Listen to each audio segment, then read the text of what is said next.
What's up, weirdos? What's going on, guys? All right, so market continues to look good in the face of everything I've been saying, right? However, I still believe that leg down, she's a coming.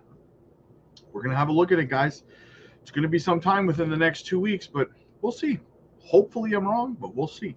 Anyway, let's get into it, guys. Market looks good. It's starting to translate over, interestingly enough, to the weekly time frame because we've had so many green days in a row now. Well, you know, relative to, I guess, perception is everything, right? Anyway, let's have a look at it, guys. Let's take a look. Jasmine up 6.3% on the day, 5.5% on the week, down 34.5% on the month, and 18% on the hiccups on the year. We are up 2 spots and ranked to 89, a $695 million market cap, 68 million in volume. Swiftcoin up 8.5% on the day, down 1.5% on the week, 41 on the month, and 128% to the upside on the year. Up 12 spots and ranked to 302, $113 million market cap, 2.64 million in volume. It's a little better, but we still got a long way to go in terms of volume if we want to continue to see sustained pressure to the upside. Onyx coin up 2.5% on the day, down 9.8% on the week, 42.7% on the month, but up 379% on the year, down 3 spots and ranked to 133, a $404 million market cap, 43 million in volume. And Zebec down 3% on the day, now up 2% on the week, down 36.8% on the month. Down 19 spots in rank to 407, a $73 million market cap, 35 million in volume. Let's go have a look over at the Bitcoin chart. And a crazy machine in the background too, so don't mind it. So Bitcoin pumping nicely today after the FOMC meeting, and we're going to talk about why that is in a little bit. That's a nice juicy candle, 86,270 at the time of recording.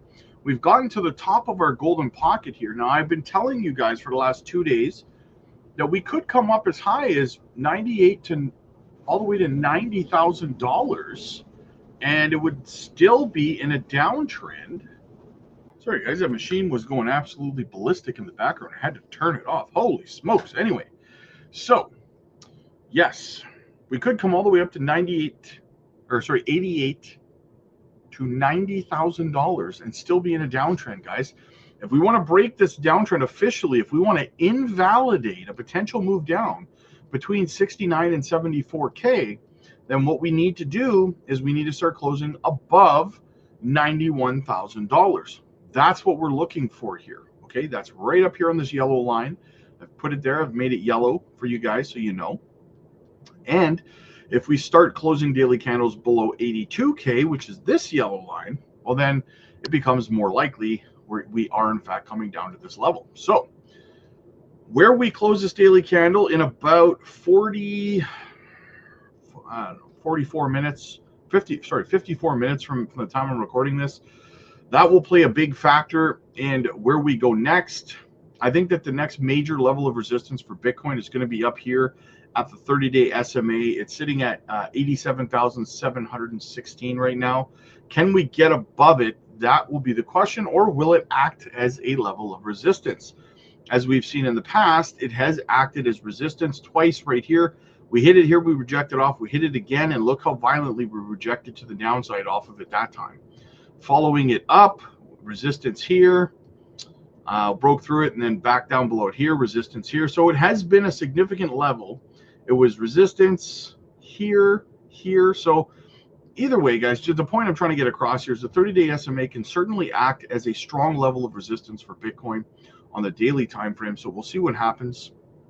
But that's what we're watching for on Bitcoin. The news from Powell today definitely helped, and we're going to get into that momentarily. Just want to look at our favorite altcoins here. Jasmine still in our falling wedge pattern.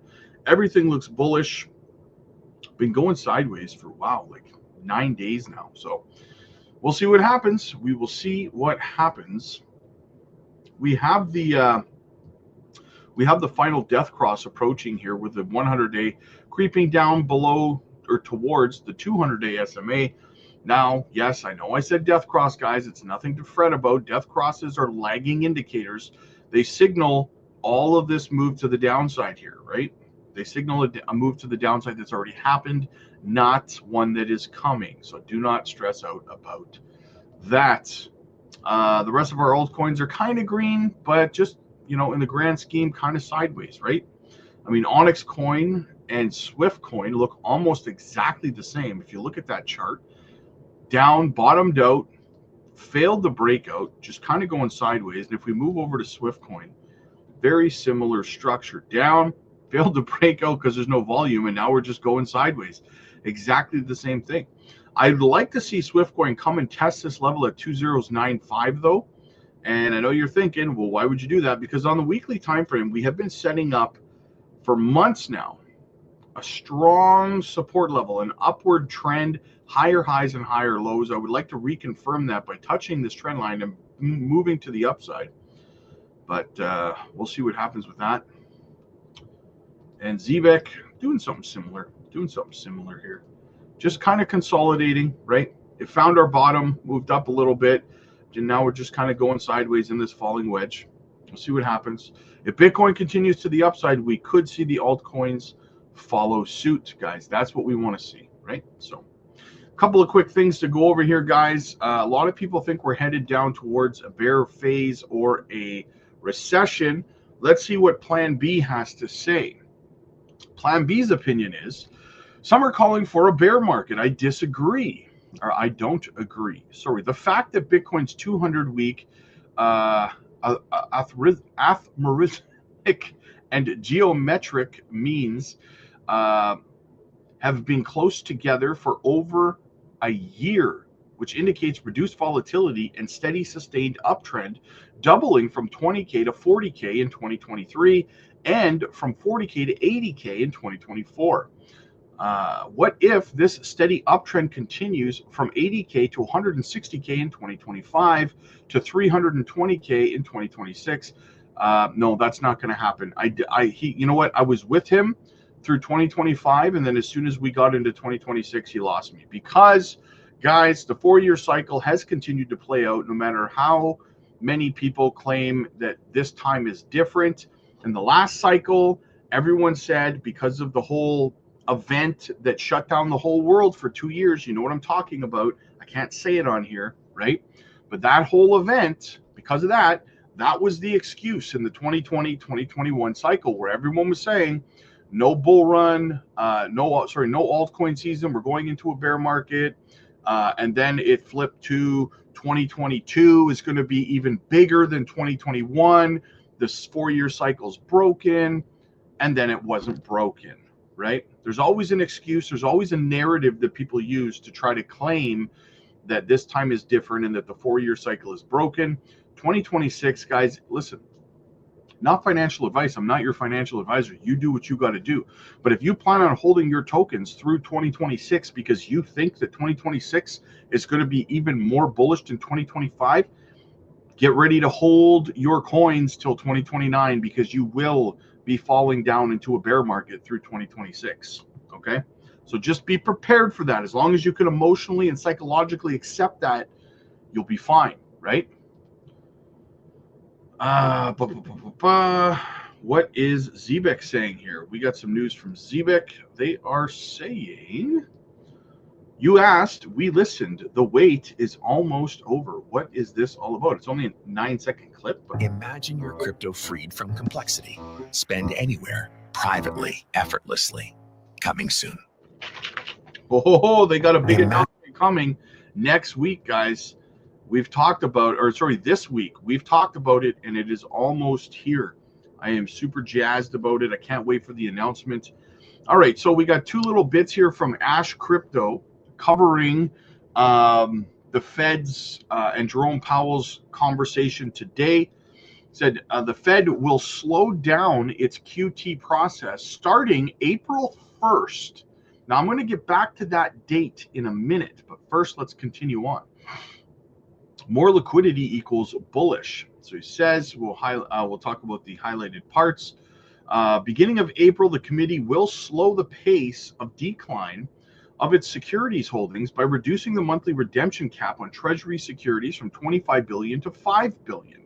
The committee will maintain the monthly redemption cap on agency debt and agency mortgage-backed securities at $35 billion. So, continuing on that same path, we follow up with this. Same thing from Ash. It says, so the FOMC meeting breaking, the Fed has announced the slowdown in its balance sheet reductions. Starting April 1st, the Fed will reduce the monthly redemption cap on Treasury securities from, like I said, $25 billion to $5 billion. I think before the next FOMC meeting in May, the Fed will most likely stop QT.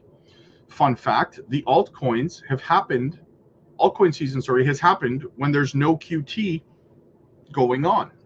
Now, if you've been here for a while, you know that I have been telling you guys, we don't necessarily need the start of quantitative easing. We just need the Fed to step away from quantitative tightening, right? We need to end QT, which means we need to get the slowdown on the balance sheet reduction, right? That's all we really need, because last cycle we had alt season.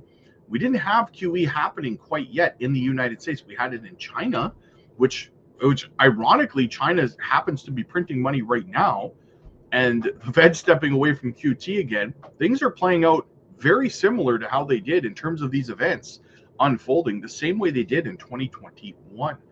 Very, very fascinating, guys. Now listen, is Powell trying to counter the effects of the tariffs on the economy? Now, why do I say that? Well, some of you have probably already clued in to it, and that would be that very special date we talked about, April 1st. They want to step away from quantitative tightening on April 1st. And what happens on April 2nd? I think we all know at this point, the tariffs kick in, the counter tariffs, or whatever the heck he's calling them, right? I can't remember the word. Anyway, the counter tariffs come into play on the 2nd. So is Powell trying to balance this to counter the negative effects on the economy that might have, or on the markets, right? Very, very interesting, guys. But the market is responding in a very positive way right now. We are now at $86,300 for Bitcoin. So we will see what happens. And just to kind of finish things off, a little XPR news, guys. We love XPR. It's another gem that we got into over on the Patreon a long time ago. We have spent our time accumulating. That's what we do. We drop gems over there, guys. So XPR says, thank you to all the great block producers for keeping the XPR network live and online since 2020. Since they have gone live, the mainnet, not a single second of downtime, guys. 100% uptime. Put that in your pipe and smoke it. Solana. Shots fired. Anyway, guys, let me know what you guys think. Quick shout out to the channel sponsor, Decent Self-Custody Wallet, guys. Get yours today by using our link down below. Get a special deal. And once again, get over to the Patreon, guys. If you are new to crypto, there is no shame in having your hand held by a community of people, one of the largest communities in crypto. Hold your hand through this altcoin season to ensure that you actually leave this market with life-changing wealth and with your profits intact. Do not try to navigate this space on your own. Surround yourself with a community of people who are going to help you make sure you gain the experience, the knowledge, and the financial freedom you are seeking. Also, guys, we're live over there every single evening, and you can book one-on-one coaching calls with me personally. So check it out for yourselves. The link is down below. We will welcome you with open arms. Click like if you like this video. Click subscribe if you really liked it. See you guys in the next one.